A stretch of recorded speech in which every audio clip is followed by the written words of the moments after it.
Ikaw ang nagyama-yama, ayaw kog buhatig dili mi kauyon. Ang puti nga imong gisulob, imong gibutang aglama. Mao kini ang pulong ni Jerome Villarin sa dihang iyang gisingkaan ang pare nga Reverend Father Phil Sueco.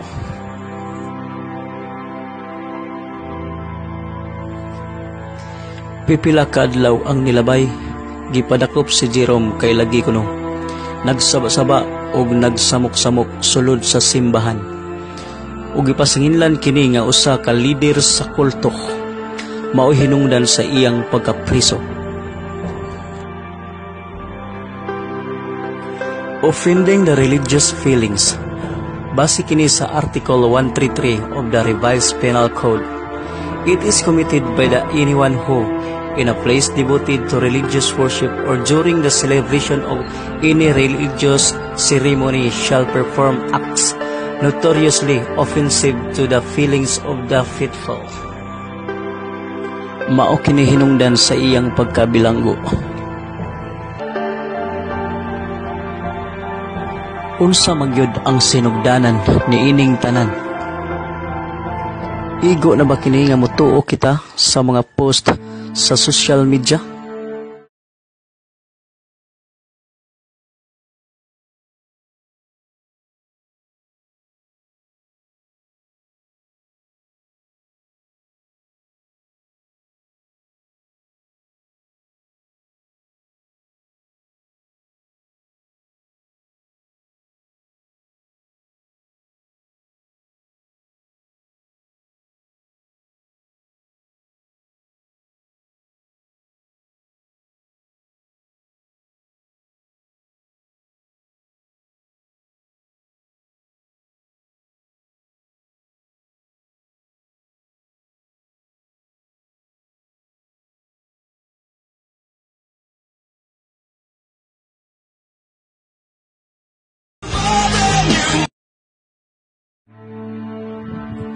Si Jerome Villarin, 46 ang pangidaron.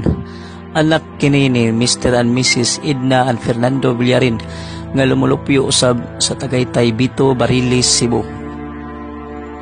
Giila kini siya nga usa ka maayong mananambal sa maong lugar. Daghan na kini siyang gitambalan sa mga nagkalainlaing mga sakit. Sama sa naandan sa usa ka mananambal sa unang panahon, aduna kini sila'y pangadyon o orasyon, ritual nga pagahimuon. Aduna kini tulumanon nga iyang gitudlo sa iyang mga tinambalan sama sa pagsimba sa simbahang Katoliko, nga mao'y hinungdan sa ilang lalis ni Father Phil. Diyos Amahan, Diyos na Anak ug Diyos Espiritu Santo. Ang Diyos Amahan mao kini ang debutid ni Jerome sa iyang pagpanambal. Mao kini ang iyang dalangpan o sandigan sa panahon sa iyang pagpanambal, o mausab kini gitudlo kaniya sa iyang mga tinambalan. Isip usa ka Katoliko, mo na naandan ka nato nga mosimba matag Domingo.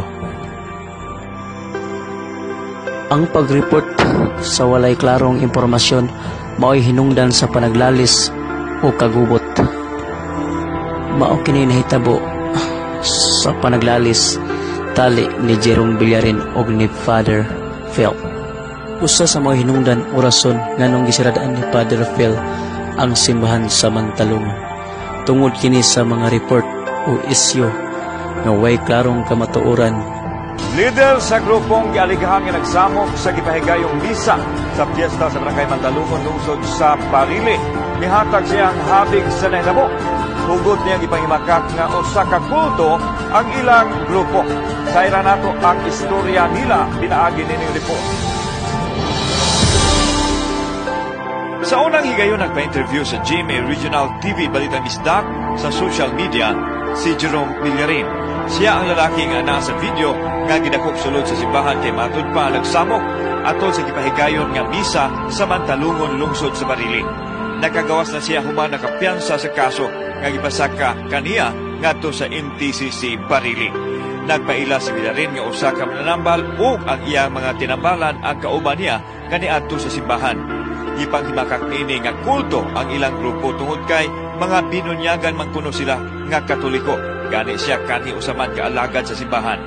Nasakit sila sa pagsalikway kanila sa pari nga wa mo pasulod kanila sa simbahan ug giyama-yamaan pa kuno ang ilang pagkatao. Kung pare ka, di ka kahimo ug laway kasi katao mo.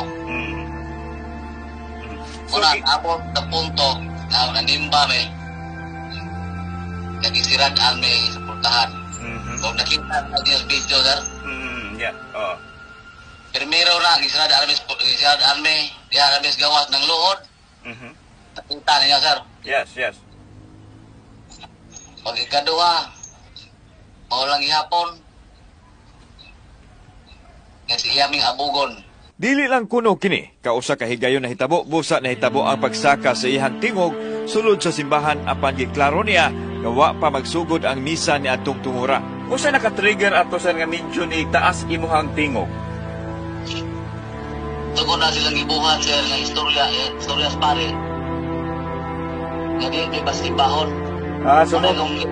Naabay ipili sa pagsimba ng simbahan. Sumuto nga. Ang nato rin pasudod ang pobre nila. Giklaro ni Villarin na walay ngalan ang ilang grupo kay sila pulos mga Katoliko.